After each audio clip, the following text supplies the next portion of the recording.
અમદાવાદના હાટકેશ્વર બ્રિજ મુદ્દે ગૃહ રાજ્યમંત્રી હર્ષ સંઘવીના કોંગ્રેસ પર પ્રહાર।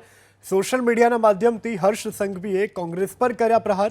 સંઘવીએ કોંગ્રેસને લાયર ગેંગ એટલે કે જુઠ્ઠાણા ફેલાવતી ટોળકી ગણાવી છે।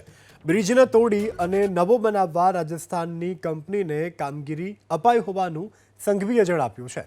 તો અમદાવાદનો ભ્રષ્ટાચારનો પર્યાય બનેલો હાટકેશ્વર બ્રિજ કે જેને લઈ ગૃહ રાજ્યમંત્રીએ કોંગ્રેસ પર કર્યા છે પ્રહાર। સોશિયલ મીડિયાના માધ્યમથી હર્ષ સંઘવીએ કોંગ્રેસ પર પ્રહાર કર્યા છે। બ્રિજને તોડી નવો બનાવવા રાજસ્થાનની કંપનીને કામગીરી અપાઈ હોવાની પણ સંઘવી દ્વારા જાણકારી આપવામાં આવી છે। તો અમદાવાદના હાટકેશ્વર બ્રિજ મુદ્દે હવે વાર પલટવારનો દોર ફરી એક વખત જોવા મળી રહ્યો છે। સોશિયલ મીડિયાના માધ્યમથી હર્ષ સંઘવીએ કોંગ્રેસ પર પ્રહાર કર્યા છે। સંઘવીએ કોંગ્રેસને લાયર ગેંગ એટલે કે જુઠ્ઠાણા ફેલાવતી ટોળકી ગણાવી છે।